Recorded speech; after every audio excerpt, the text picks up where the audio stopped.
What was that? Guys, welcome to this red and blue video. We're here to debrief PSG's incredible. I think incredible is probably like the closest you can come to it, but like incredible win in Bayer Leverkusen, 7-2 for the third game of this Champions League group phase. And went for the history books, really, like an amazing performance from the PSG team, who thoroughly dominated, trashed, destroyed, demolished this Bayer Leverkusen team in a very, very enjoyable game by all accounts. It had a little bit of everything, a lot of goals, a lot of drama, some red cards, some penalties, and some great football. Some just like plain as hell great football from PSG. So I'll just jump right in and like go through what I think. The first thing I want to say is that I titled it The Champions Way because I think I was like, I rewatched the game and I'm trying to like think through what are the things I want to talk to you about, what are the key elements, like, you know, do a little bit of analysis and highlight the tactical stuff and the performance. And the reality is that we really like dominated across everything and everyone. And so at the end of this, it's just like very, very hard to pick some stuff because everything was one step above. And I think, like, simply put, when PSG is playing at that level, when our players are on the pitch, and you know, when we have this sort of drive, of hunger, of really desire to destroy, we're just unplayable right now. We're unplayable, and I mean, like, we've seen it against Atalanta in the first game. We've seen it against Barcelona in the second one. Bayern Munich is going to be next in, you know, probably like the top clash that we could have in Europe right now. But yeah, it's a very, very, very dominant performance. And I think, you know, I'll go into a few key individual performances later. But when we talk about tactics, it's funny because all of the things that we see from these teams, that we see from Luis Enrique, we've seen in this game, and all of them, yeah, like I said, worked really well for us. So in my preview, I was talking about like exploiting the sides and how like this Leverkusen team might be weak. Yeah, we dominated there, and like, you know, Nuno Mendes, Hakimi on one side, Hakimi on the other. They had wonderful game, but even our wingers, Barcola, Kvara, they all really like ruled in those areas. At the same time, you know, we dominated in the center of the pitch as well, and I think the fact is that between our fullbacks who sometimes cut inside, between like our three midfielders that, you know, became two relatively quickly, and between like a false nine that comes back down, and, you know, midfielders who project in. It's so much movement and so much domination in terms of architecture. And at the end of this, you know, we finish the game with, I think, 70% possession. We do 80% possession in the first 15 minutes. And it just, like, the game, most of the game was played 10 against 10, and it felt like we were playing 12 against 8. It's just like our players just work that much harder, but also our system works that much harder. Then just impossible. It's like a spider's web, you know, like you get trapped in it, and it's just tightens and tightens and tightens around you, and then expands when we've got the ball in like an explosion of creativity, an explosion of runs, an explosion of stuff happening in all corners of the pitch. And so you end up like this. And honestly, like, I'm sitting there like almost feeling a little bad for this Leverkusen team. I mean, like, I'm gonna have to talk to my mate Jens again and see what he thought. But he sent me a few messages from the stadium, and yeah, it didn't sound like he was having a great night. And yeah, it's crazy as well because I'll grant, and like a few people have said online, and I've seen it in a few commentaries and so on. yes, it is not the Xabi Alonso Leverkusen team from a couple of years ago. It is not the Leverkusen with Wirtz and with Frimpong and with Boniface and with like all of the amazing talents that they had that they let go. But at the same time, it's not nothing when you see their second goal. When you see like their left fullback, when you see like the talents that they have in some places on the pitch, it's not a bad team, by any means. It's a team that should be like, I think for me, like I would say, like probably comfortably, like in the middle of this of the rankings of the table for this group phase. There's definitely a lot of worse teams on paper and on the pitch that are taking part in this Champions League group phase. And when you see, all of the other big results that we've had last night, yeah, clearly, like, one, they're not the only one who can concede a lot, but like we're also not the only ones who can score a lot. But yeah, at the end of days, when we play like this and all of our tactical elements pay off, we end up in a situation where there's like naturally more space on the pitch because there's two players who are missing from it. It's such a beautiful canvas for this PSG team to shine. And we come in with, a mentality and a quiet confidence and a sense of really like getting stuck in and really like pushing the knife all the way in. And just it delivers a big win. This is equaling PSG's biggest ever European win away from home. So I'll reach into the memory box as well for you guys. But the one was so far like the only one on top of the charts was a game that we played against Rosenborg in 2000s. And so we played that one and won 7-2. And at the time we had a very different team. We had Anelka on the team. We had a lot of Parisian talent. That was kind of like the makeup of the team. We had JJ Okocha, who was an amazing number 10, like if you reach into the memory box. And so, yeah, like Dalmat, who played in Inter Milan for a while. Letizy was our goalkeeper. So it's just a different era of PSG. We had managed to get the 7-2 win in the group phase. And yes, that's a record that's equal today. Obviously, we had the 7-0 win against Brest last year, but that one was at home. So yeah, just incredible. And then like sliding into the individual performances as well, because I think there's a few that are really worth talking about. And I think, honestly, like I think like realistically, like maybe like 5-6 of the players we could highlight as top performers very, very easily.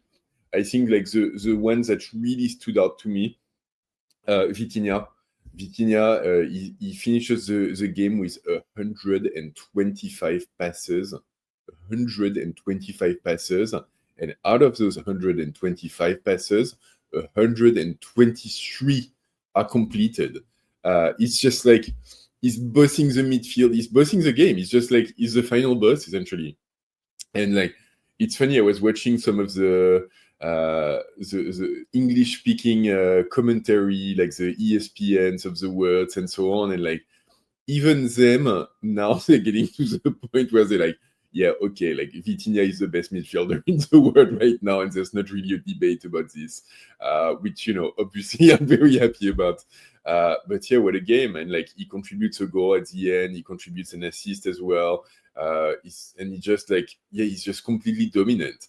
He dominates the tempo of the game. He dominates the distribution of the game. He makes those amazing runs that's just like tear defenses and midfields apart, and he contributes defensively as well. And yeah, it's funny. Like I was looking as well, like on the Nuno Mendes goal, like Vitinha is actually like he's playing at left back.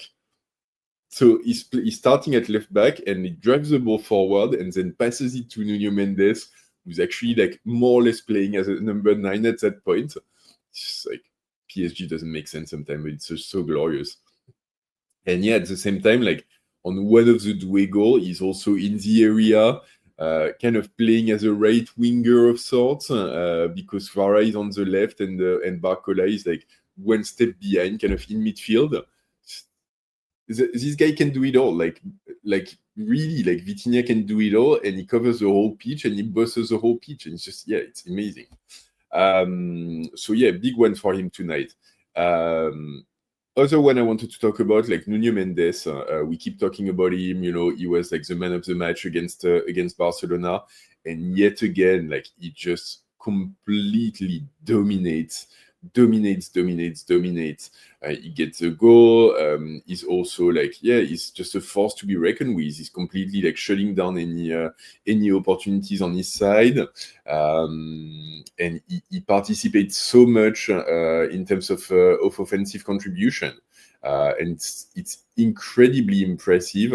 And it's just, like he does it all. The defense, the attack, like, and it's just completely exposing their defense. And at the same time, it's funny because when Zabarnyi gets a red card, he's the one who gets moved into central defense for the end of the first half. And so he can really do it all as well. It's like, now he's like, because I remember there was a knock against Nuno Mendes for the longest time, was that he was injury prone and he wasn't like necessarily always super sharp defensively. Now, like those two things have disappeared, and you're just left with like, destroyer of a left wheel fullback. Just best in the world right now, no question mark. And then the third player I wanted to mention, Désiré Doué. I think he had a really strong. He only played one half, scores twice, get a red card against the Leverkusen captain, and he just like he interpreted this false nine's position very beautifully. And I think he's probably like, in my mind, like probably the more natural replacement to Dembele when Dembele cannot be there, because he's got that ability to just slip in between the lines, to pass, but also drive and also shoot and finish. And just completely like that. Those last 15 minutes of the first half is unplayable. He's like simply unplayable. We had left him. His last Champions League game was the final of the Champions League, where he also scored 2 goals. He had scored 2 goals in 60 minutes. Now he scores 2 goals in 45, and he just keeps getting better. And there's no end in sight. Like legitimately, I do believe that he could turn into the best player in the world in the next like 3 years. I think like between him and Yamal, there's really competition in terms of who's got the highest ceiling. And I'm not kidding. When you see him turn in performances like this, he's in the running, man. If he can like be consistent at this level and send down the rough edges of his games when he think he's prime Neymar and he's gonna like dribble past 12 players on his own and walk into goal. Yeah, man, like he's spectacular right now. So like really great performance for him. And then like last one I want to mention as well was Barcola. Sorry, I'm like thinking through as I speak. Was Barcola, because I think like he didn't have like as much production when it came to pure stats. He doesn't score. I don't think he has an assist. But at the same time, the contributions that he has in the game, in terms of the weight and the danger that he's placing constantly on the Leverkusen defense, is incredible. He can run at the defense. He can run at the back of the defense. He can pass. You see like the little chip that he does for Mayulu at the 10th minute where Mayulu hits the post. It's unbelievable quality of passing. He can shoot. He can hold the ball. He can like literally he can do it all. And like in a game like this, the full portfolio of how he creates trouble for the defense means that just like is a great solution, and he does it on the left, and he moves to the right, he goes in the middle, he can cover the full width of the attack, and he's an always-on solution for his partners. It's just pass the ball to Barcola. Nothing bad's gonna happen. It's all good stuff from there. And even if he doesn't score, even if he doesn't have an assist, he really helps beautify the PSG play. And he really helps us, nail down our offense, and he's got a part to play to the scoreline, even if not directly. And I think he had an amazing performance. And it's always the same with Barcola as well, which is like he has this amazing game, and yet you end at the end of it thinking like, yes, he was amazing, but he could have done even more. And so there too, it's like the potential is just mind-boggling. And we'll have to see in coming years what kind of level can he rise up to, and what can he achieve. And I think tonight, like, if you compare with Kvara, who also had a great game and scored a fantastic goal, and maybe it was a little bit more flashy in terms of what he contributed, I think Barcola had more depth to his game, more like versatility in terms of what he can bring and the areas of the field in which he can play. And honestly, right now, like, let's say like our full line of offense is back and we can play like 3 up front. For me, like, if we have to choose between Kvara and Barcola, like right now, I play Barcola. I think like the second half of last season, usually like Kvara was this little bit ahead, but right now Barcola is just at a great level, and he's been pretty consistent since the beginning of the season as well. So more of that, please. Okay, and then like finally, like because like there are like, it's hard to say negative things when you're winning 7-2, but there are like a couple of points to mention.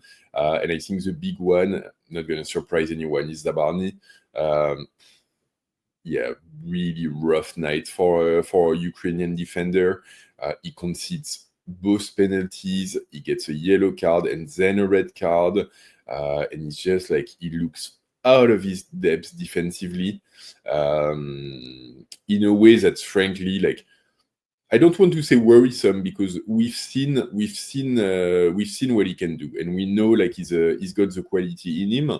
But yeah, like tonight, it's kind of like a continuation of what we've seen again, like the worst of what we've seen against Strasbourg, and that's really worrisome. I think I've heard some people mention, and I do tend to agree as well, is that he's been playing a lot. He's been like playing every game essentially, especially Marquinhos has been injured. And so he hasn't had like any chance to rotate or turn over. He plays 90 minutes every time. So we might be getting to a place where like, he needs to like just sit on the bench for a while, get a little bit of freshness back, get a little bit of mental clarity back. Because right now, like, it feels like he's a little bit on a downward spiral, and so we need to break that dynamic. And I think Marquinhos coming back is going to be great news, because then they can rotate a bit more. It takes some pressure off of his shoulder. He doesn't have to hold the fort for us as much. And so and I think quite candidly as well, like when it comes to his performance, I think disaster class on those 2 penalties, but at the same time, like very, very questionable referee decisions in both cases. I think like the second one is clearer, and I think this one, like, there's a foul and his last defender, so it's a red card and a penalty, and there's sadly like not as much to talk about. But the first one, honestly, like I think it's Echeverry is like dragging him to the ground, and essentially like almost dragging his arm on top of the ball. Then we get a handball like against us. Yeah, honestly, like I if anything, it felt more like there was a fault on Zabarnyi than the other way around. So yeah, doesn't really matter that much. But yeah, and like he's got to be better if he wants to keep playing the way he does, which is really like playing those really like physical man-to-man duels all the way like till the bitter end every time. he's got to be a little bit smarter about it in terms of being able to come out with his nose clean on stuff like this, and overplaying the fall so that the referee has no chance. Same thing can be said for Pacho actually on the second penalty. They've got to be a little bit smarter at overplaying the drama and the thing so that the referee or the VAR has no chance but to give them the foul. And I said a hard team to enter because the other one we've been talking about a lot was Chevalier. I think he had an okay game. He didn't really have a lot to do, obviously. The two penalties, he went to the right side for both of them. The first one goes on the post. The second one is whistles past him. Not a whole lot he can do on either one of them, but he's in the right place. And then the second Leverkusen goal is just, honestly, like a beautiful shot on which there's literally nothing he could have done. His passing and distribution was good, and he didn't really have a lot more to do. So okay game for him, and hopefully it can start reversing the trend that he's been into since he joined PSG. So anyway, I'll leave it here for now. 7-2 for PSG. I think that's the score line to keep in mind. Enough said. An amazing performance. I think, bring on Bayern Munich. That's what comes next in the Champions League. Anyway, if you've made this far, please drop a like on this video. Let me know in the comments what you thought of the game and if I missed anything in my analysis. And if you haven't yet, please subscribe to the channel. Please hit the bell to get notified of future videos. And by the way, I forgot to mention up front, but if you haven't seen my tweet, Red and Blue is now available in podcast on Spotify. I'm uploading the same thing in podcast format. So if it's more practical for you guys, you can find Red and Blue there too. And don't forget, on Spotify, on YouTube, or in Leverkusen, ici c'est Paris!